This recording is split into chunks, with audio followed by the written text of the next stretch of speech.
Magandang araw sa lahat. Ako nga pala si Hara Maria Quijada.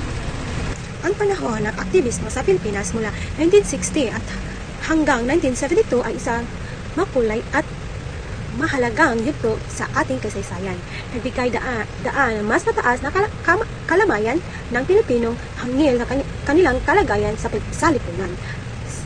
Sa panahong ito, sumisimbolo ang ibang-ibang anyo ng sining at panunulat bilang tugon ng umiiral na isyu, kagaya ng kahirapan, kawalan ng katarungan, pag-abuso ng pangyarihan at panunumpil ng karapatan. Hindi lamang ito simpleng paghayag ng damdamin, kundi isang kolektang pananawagan para sa pagbabago. Ang politikan, kasanayan, Ingles at musika nagsisilbi upang maging mabisang kasangkapan sa pagigising diwang makabayan at pagpalakas ng pagkakaisa sa sambayanan. Sa pamamagitan ng panitikan na ipintang buhay ng mga mamayan at mga suliraning kanilang kinaharap, kaya naging malinaw ang kanilang mga hinging laban sa pang-aapi at kawalang katarungan, samantala kasaysayan ay nagbigay ng mas matibay pundasyong at konseptong sa mga akda na nagpapakita ng mga pananawagan sa pagbabago at hindi lamang bunga ng kasalukuyang pangyayari, kundi nakaungat ang mas mahabang tradisyon ng pagkikibaka ng mga Pilipino. Ang mga gamit ng Ingles ay nagsilbing tulay upang higit makikilala ang mga likhang Pilipino sa daigdig ng larangan. At nakatulong din ito upang mas maipaabot ang sigawang bayan ng mas malawak na saklaw.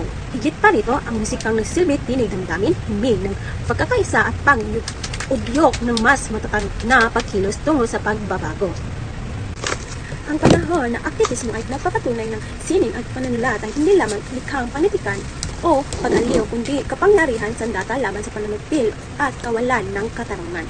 Ang pagsisilbi ng literature, kasaysayan, wika at musika ay nagsilbing perwisang pagbuklod sa mga mamayan at pagbigay inspirasyon ng kanilang laban para sa kalayaan at katarungan.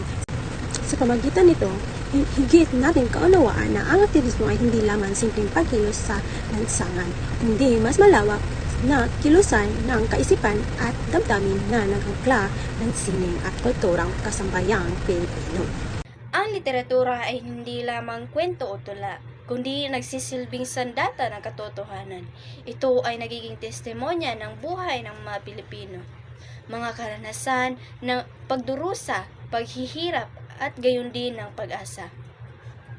Sa pamamagitan ng panitikan, naipapahayag ang tunay na kalagayan ng lipunan at nagiging kasangkapan ito upang mamulat ang mga tao sa mga isyong panlipunan. Ipinakita rin dito na ang kahalagahan ng literatura sa panahon ng aktivismo noong 1960 hanggang 1972, kung saan maraming manunulat tulad ni na Rogelio Mangajas, Efren Abig, Virgilio Almario at Rolando Tinio ang gumamit ng panitikan upang ipahayag ang protesta laban sa katiwalian, kahirapan at kawalan ng katarungan. Ang kanilang mga akda ay nagsisilbing boses ng mamamayan at nagbibigay diin sa nasyonalismo at pakikibaka para sa pagbabago.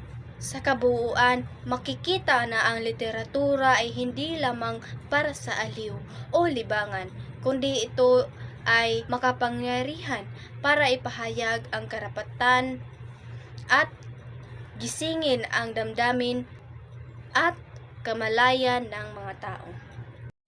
Magandang araw po sa lahat. Ako po si Stephanie K. Magali mula sa BA2 Section 5 Group 5. Kasaysayan, sa panahon ng aktivismo ay kasabay ng paglawak ng protesta, rally at kilusang estudyante laban sa diktadorya at mga kawalang katarungan sa lipunan.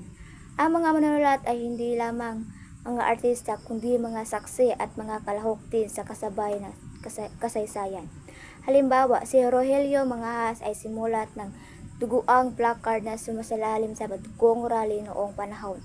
Si Virgilio Almario o Rio Alma ay nagpalago ng modernong tula bilang bahagi ng intelekwal na resistensya. Ang kanilang mga akda ay dokumento sa klima ng politika noong panahon ni Marcos at nagpapatuloy sa tradisyon ni Rizal na gagamitin ang pagsulat bilang isang panawagan para sa reforma. Ang literatura ay nagiging talagaan ng kasaysayan ng aktivismo na nagpapakita kung paano lumalaban ang lipunan sa pang-aapi.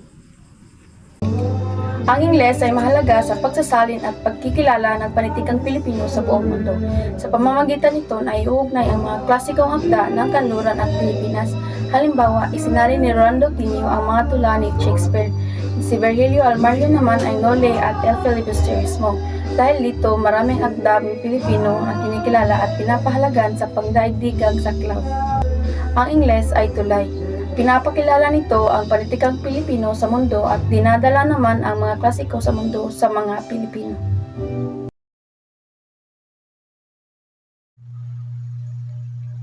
Ngayon, dumako tayo sa literatura. Nagpahayag ng pakikibaka at mga adikain ng mga Pilipino.